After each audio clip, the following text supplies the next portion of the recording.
ഒറ്റ വെച്ച് ഇങ്ങനെ വെച്ച് ഇരിക്കും ഇതിന്.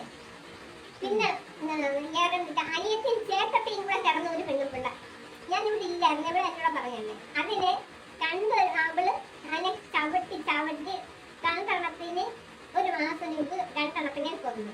അതിന്റെ കാലെ കൊലുത്തുടപ്പുണ്ടായിരുന്നു, സ്വർണ്ണം വള ഉണ്ടായിരുന്നു, കമ്മല് ചിമ്മക്ക ഉണ്ടായിരുന്നു രണ്ടെണ്ണത്തിന്റെ. അതിന്റെ തുള്ളിലെല്ലാം വണ്ടി കിടപ്പുണ്ട്. പിന്നെ ഈ ആളുകൾ അഞ്ചക്കാരൊക്കെ ആളുകൾ തുണിയോണ്ട് കൊടുക്കുമല്ലോ, എല്ലാരും ഇങ്ങനെ നടക്കുന്നവർക്കൊക്കെ തുണിയോണ്ട് കൊടുക്കുമല്ലേ.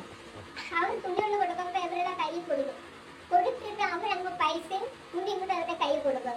കൊടുത്തിട്ട് അവർ അങ്ങോട്ട് പോകുമ്പോ കടി കടി കടി എന്ന് പറഞ്ഞാൽ പൈസയും തുണികളെല്ലാം മേടിച്ചിട്ട് പോകും. ഇവർക്ക് തുണി ഇല്ല, കുളിക്കാൻ വെള്ളമില്ല, സോപ്പില്ല, മനസ്സിലായ? പിന്നെന്താ വേണം? അത് അവർക്ക് അവരുടെ ഭാര്യ 2 ലക്ഷം രൂപയാണ് സ്വർണ്ണം അവളാ മേടിച്ചത്. എനിക്ക് മാല ഉണ്ടായിരുന്നു, അതിന്റെ ചുട്ടി അമ്മന്ന് ഉണ്ടായിരുന്നു, ഒരു മോതിരം ഉണ്ടായിരുന്നു, കമ്മൽ 2 കമ്മലുണ്ടായിരുന്നു, ഇത്രയേ ഉള്ളായിരുന്നു. പിന്നെ വളയൊന്നുമില്ല, വള ഞാൻ സ്വർണ്ണം പോലത്തെ ഈ വാശി ഞങ്ങൾക്ക് വേണ്ടി ചെക്ക് അവന്റെ കൈ കൊടുക്കണ്ടെന്ന് കൊടുക്കും. ഒരാഴ്ച ആകുമ്പോൾ കൊടുക്കുമെന്ന് പറഞ്ഞു. എവിടെ എനിക്ക് അവിടെ പറഞ്ഞിട്ടില്ല ഇന്നേരെ. അവിടെ കൊടുത്തെന്നാൽ എന്റെ അറിയുന്നത്. ഞാൻ അവന്റെ പെങ്ങളോട് പറഞ്ഞു വെച്ചു, ഇവന്റെ ഇളയ പെങ്ങൾ അവിടെ റേഷൻ കടയില്ല. പറഞ്ഞപ്പോ പറഞ്ഞ് ഞാൻ പറയാന്ന്. അത് ആ റേഷൻ കടയിലെ വെച്ചിറക്കം പറഞ്ഞ് ആ പൈസ 2 ലക്ഷം രൂപ അവരുടെ ഭർത്താവിന് ഭാര്യ കൈ കൊടുത്തിട്ടുണ്ടെന്ന്. ഇന്നലെ മെലിഞ്ഞാന്ന് നാളെ 3 ദിവസം ഇതിനെ കിടന്ന് പിടിച്ചോണ്ട് എന്റെ മുമ്പിൽ വെച്ച് പിടിച്ചോണ്ട് പോയി. ഞാൻ ഒരു കമ്പ് കൊണ്ട് നീന്തും, എന്നെ പിടിക്കാതെ. ഞാൻ ഈ കാലം കഴിയാതെ അങ്ങനെ അവന് എന്നെ വേണം. എവിടെ കൊണ്ടുപോയപ്പോ അഴിച്ചിട്ടപ്പോ എവിടെ കൊള്ളത്തില്ല, എല്ലാവരും ഉണങ്ങി കൊള്ളൂല്ല. എന്നോട് പറയുക, എന്നെ വേണം, നിങ്ങൾ എനിക്ക് വേണം. നിനക്ക് തെങ്ങത്ത് എന്താ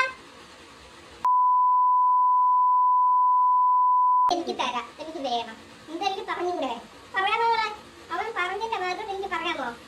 പറയണ്ടേ?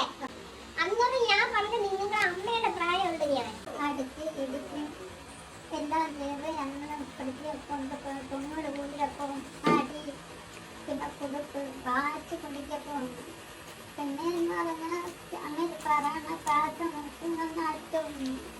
അതുകൊണ്ട് ഞാൻ നല്ല രീതിക്ക് പറയാത്തിട്ട് ഞങ്ങൾ ഇന്നലെ രാത്രിയപ്പോൾ ഒരുങ്ങിയിട്ട് നമുക്ക് കിടക്കാക്കത്തില്ല, ഉറങ്ങാക്കത്തില്ല.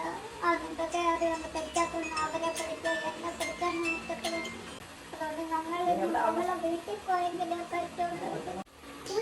എനിക്ക് കുളിക്കാൻ ഒക്കില്ല, കുളിപ്പര കയറാൻ ഒക്കില്ല. കുളിപ്പരയിൽ മൊത്തം ഇത് ചെയ്തിടും, ക്യാമറ അകത്ത് ഇടും, ഇട്ടിട്ട് കണ്ടോണ്ടിരിക്കും. അത് അവരുടെ ഫോട്ടോത്തിൽ പിടിക്കും. അത് എന്റെ പൊക്കിള് നല്ലത്, വെളുത്ത പൊക്കിള്. എന്റെ കല്യാണം കഴിച്ച് മക്കളൊന്നും ചേർക്കണം. അപ്പോഴേക്ക് എന്നെ കല്യാണം കഴിച്ച് അതിനെ കൊള്ളൂലായിരുന്നു. ഒരു മാസം കഴിയുമ്പോൾ ഞാൻ അയാളെ കളഞ്ഞു. ഞാൻ ബന്ധം ഒഴിഞ്ഞിട്ടില്ല. അയാളുണ്ടോ? അയാൾ മരിച്ചുപോയി.